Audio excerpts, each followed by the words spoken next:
시청자 여러분 안녕하십니까? 전 세계 교회와 선교지 소식 전해드리는 CGN 월드뉴스 정은지입니다. 첫 번째 소식, CBN에서 보는 소식부터 전해드립니다. 지난 주일은 부활절이었습니다. 각 가정과 교회에서 예수님의 부활을 기념하는 시간을 가지셨을 텐데요. 예수님은 십자가에서 돌아가시기 전에 직접 자신의 죽음을 예언하셨습니다. 바로 시편 22편의 말씀인데요.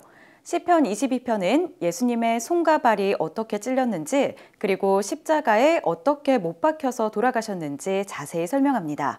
성경 말씀과 함께 놀라운 부활의 역사를 다시 살펴봅니다. 십자가에 달리신 예수님은 나의 하나님 어찌하여 나를 버리셨나이까 라고 말씀하셨습니다.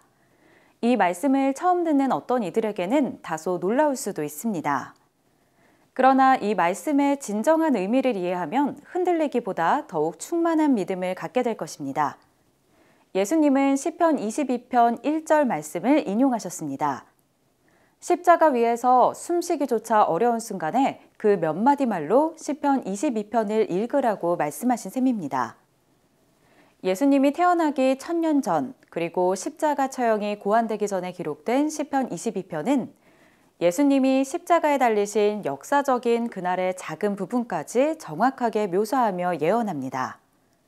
시편 22편을 자세히 살펴보면 예수님은 자신이 버림받지 않았다는 것을 아셨습니다.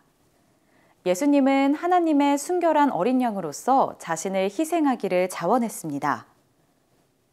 예수님은 자신의 완전한 피를 흘려서 온 인류의 죄를 지고 갈 수 있는 유일한 분이었습니다. He was the lamb slain from the foundation of the world. It's the purest lamb there's ever been. There was no purer blood than his blood. 그러나 거룩하신 하나님은 죄 앞에 있을 수 없습니다. He was turning his face because he couldn't look at sin. 다윗 왕은 십자가에 달리신 예수님을 묘사하며 내가 낮에도 부르짖고 밤에도 잠잠하지 아니하오나 응답하지 아니하시나이다 라고 말합니다. 피어스 주교는 하나님이 세상을 3시간 동안 어둡게 했을 때 십자가 위에 예수님이 어떻게 부르짖으셨는지 주목합니다. Well, when darkness came on the earth, it says, and there was thundering and lightning and the earth shook. 12절에서는 바산의 힘센 소들이 나를 둘러쌌으며 라고 이야기합니다. 이 부분은 상징적인 묘사로 예수님을 고문하고 십자가에 못 박은 건장한 로마 군인들을 의미하는 것으로 보입니다. 그러나 둘러쌌다라는 표현은 왕관을 씌웠다라고 번역하는 것이 더 적합합니다. 예수님의 머리 위에 가시면류관을 씌운 것은 로마 군인들이었습니다. 당시 유대인들은 이방인을 개라고 불렀습니다. 그리고 16절에서는 개들이 나를 에워쌌으며 악한 무리가 나를 둘러 내 수족을 찔렀나이다 라고 말합니다. 1000년 앞서 기록된 시편 22편은 로마 이방인들이 예수님의 손과 발을 십자가에 못 박는 장면을 완벽하게 서술합니다. Before that was ever even thought about. 18절은 내 겉옷을 나누며 속옷을 제비 뽑나이다 라고 말합니다. 다윗 왕은 로마 군인들이 예수님의 옷을 나눠 가지기 위해 제비를 뽑는 것을 예언합니다. 십자가형으로 인한 고통에 대한 묘사는 섬뜩할 정도로 정확합니다. 14절 말씀입니다.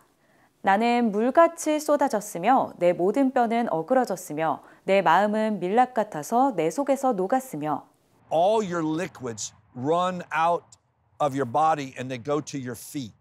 15절 말씀입니다. 내 혀가 입천장에 붙었나이다. He would have become so parched of mouth, he was losing his liquids in his body. 7절과 8절 말씀입니다. 나를 보는 자는 다 나를 비웃으며 입술을 비죽거리고 머리를 흔들며 말하되 그가 여호와께 의탁하니 구원하실 걸 그를 기뻐하시니 건지실 걸 하나이다. 마태복음 27장에서는 실제로 어떤 일이 일어났는지 설명합니다. 지나가는 자들은 자기 머리를 흔들며 예수를 모욕했고 대제사장들과 장로들은 그가 하나님을 신뢰하니 하나님이 원하시면 이제 그를 구원하실지라라고 조롱합니다. David had a divine revelation, and you can no longer, once you read Psalm 22, you cannot separate it from the crucifixion, from the story in the Gospels The two must stay together. 시편 22편의 후반부 절반은 대단히 긍정적으로 변합니다. 26절에서는 여호와를 찾는 자는 그를 찬송할 것이라 너희 마음은 영원히 살지어다 라고 말하며 영원한 구원을 이야기합니다. 29절에서는 진토 속으로 내려가는 자, 곧 자기 영혼을 살리지 못할 자도 다 그 앞에 절하리로다 라고 말합니다. 그들 자신은 할 수 없지만 예수님은 그들에게 영원한 생명을 주실 수 있습니다. The one on that cross is about to change mankind. And David saw that. 30절과 31절은 시대를 걸쳐 흘러가는 믿음을 묘사하며 마칩니다. 후손이 그를 섬길 것이요 대대에 주를 전할 것이며 와서 그의 공의를 태어날 백성에게 전하며 주께서 이를 행하셨다 할 것이로다. 피어스 목사는 시편 22편이 어떻게 이 마지막에 놀라운 계시를 전하는지 설명합니다. It says there in the Amplified, that last statement in verse 31, it doesn't say it's done. It says the word, it is finished. And that's the very word that Jesus used, it is finished. 십자가에 달리신 예수님은 시편 22편의 첫 구절을 정확하게 말씀하십니다. 예수의 마지막 말씀 역시 시편 22편의 마지막 구절과 일치합니다. 그분의 죽음과 그로 인한 영원한 결과에 대한 이 놀라운 천년의 예언을 알려주고자 하신 것이 분명합니다. 이란에서 여학생을 겨냥한 독가스 테러로 분노가 커지고 있습니다. 독가스 테러는 3개월이 넘도록 이어지면서 전국적으로 확산됐고 여학생 수백 명이 중독돼 메스꺼움과 두통, 현기증을 호소하며 쓰러졌는데요. 테러범들은 여학교만을 노렸습니다. 이란 정부가 독가스 테러 용의자들이 체포돼 조사받았다고 밝혔습니다. Based off intelligence work and research done by the country's intelligence bodies, authorities have identified and arrested some individuals in 5 provinces and are currently carrying out a full investigation. 이 소식은 현재 이란 전역의 수백 개 학교에서 독가스 테러가 급격히 증가했다는 보도에 따른 것이었습니다. 독가스 테러는 지난해 11월 말 이란 수도 테헤란 근처의 도시 콤에서 시작됐습니다. 대부분의 공격은 여학교를 겨냥했으며 로이터 통신은 이란 서부 지역의 남학교 한 곳이 공격당했다고 전했습니다. 일부 지역 언론들은 학생들이 이상한 물체가 학교 운동장에 떨어지는 것을 목격했다고 보도했습니다.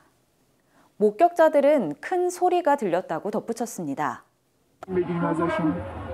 اولش صدای یه انفجار اومد بعدش مدیر مدرسه از بلندگو اعلام کرد که حال بچه‌ها اینجوری شد و آمبولانس آمد. 그러나 학교 당국과 보건 당국 및 기타 정부 기관들은 독가스 테러가 이어진 수개월 동안 사건을 부인하거나 축소시켰습니다. 이란 최고 지도자 아야톨라 알리 카메네이는 독가스 테러와 관련한 첫 번째 공개 성명에서 범인들이 중징계를 받을 것이라고 말했습니다. Officials must pursue this seriously. It's an important matter. If there's some hands behind this and some persons or groups are involved, this is a big and unforgivable crime. 일각에서는 이 사건이 지난해 9월 이란 전역에서 일어난 반정부 시위를 주도한 젊은 여성들에 대한 보복 전술이라는 주장을 제기했습니다. 당시 카메네이는 시위에 연루된 사람들에 대한 처벌을 요구했습니다. 시민운동가 포로쿠 카나니는 그의 발언이 이번 공격의 동기일 수 있다고 말했습니다. Punishment for the teenagers would be nice because they get aware of what they are doing. That's probably a so-called fatwa for many Islamists to follow that. And now it's, as I mentioned, kind of taking a revenge from the teenagers, especially schoolgirls. 일부 이란 정부 당국자들은 이 공격의 책임을 외국의 적에게 돌리며 비난을 시도했지만 테헤란의 한 학교에서는 학부모들이 모여 아이를 살해하는 정부의 죽음을 이라는 구호를 외쳤습니다. 소셜미디어에는 테러를 당한 딸에 대한 답변을 요구했다가 사복 경찰들에게 잔인하게 공격당하는 영상이 퍼지고 있고 또 다른 학부모들은 독가스가 살포됐을 때 학교 보안 카메라가 꺼진 이유를 알려달라고 요구했습니다. 가해자들의 범죄 동기는 아직 밝혀지지 않았지만 대다수의 이란인들은 정권에 맞서 싸운 여학생들에 대한 보복이자 그들의 학교를 강제로 폐쇄하려는 고의적인 시도라고 믿고 있습니다. 이어서 마이라 야즈다리 기자가 자세한 현지 소식 전해드립니다. 그녀는 먼저 이란인들이 공격의 배후로 정부를 지목하는 이유를 설명했습니다. You know, people know it from experience. They have lived this way for over 40 years. The Islamic regime, since its foundation in 1979, stayed in power by creating crisis and relating it to enemies, to foreign enemies, to sell this narrative to the people that if we are not in power, it's going to get even worse. Yeah. Another theory is driving attention away from the ongoing revolution that was going on. For example, they intensified the attacks on the schools right when the opposition leader, Prince Reza Pahlavi, was in a European tour, meeting the European policymakers to advocate for people's wish to overthrow the regime, and they wanted to. There are different theories. 한편 이슬람 정권에 대한 불만이 쌓인 이란인들이 이슬람을 등지고 있습니다. So, you know, it's a theocratic regime. It's been on Sharia law, as we know, the Islamic law that they have been reigning over people, and people started to see the real Islam, the real face of Islam that this regime actually showed them. 이슬람을 떠난 이란인들 가운데 많은 사람들이 교회를 찾아갑니다. As we know, Iran Underground Church is one of the most growing underground church in the world. So it is also, people are getting away from religions, but coming to Jesus more than any other. 야즈다리 기자는 이란인들의 정권 교체라는 바람의 진실이 국제사회에 널리 알려지길 바란다고 전했습니다. Absolutely, it is heartbreaking. We want to do whatever we can and just raise awareness that because the world doesn't have the true narrative of what is happening in Iran. But we want to, raise awareness to what people want, what has been going on. Well, they say death to the dictator, and they say regime change for Iran, and we want to amplify their voice. I know that this regime change is a little scary when it is told in the West, especially in the US, because of, in some cases it has been done incorrectly, but people want to do it through the correct way, through the right way to get the freedom and the basic human rights. 이란인들은 변화를 요구하고 있으며 원하는 결과를 얻을 때까지 쉬지 않을 것입니다. CGN 월드뉴스는 새로운 시대에 변치 않는 복음을 전하며 세상에 바로 서고자 하는 그리스도인들의 눈이 되겠습니다. 시청해 주셔서 감사드립니다.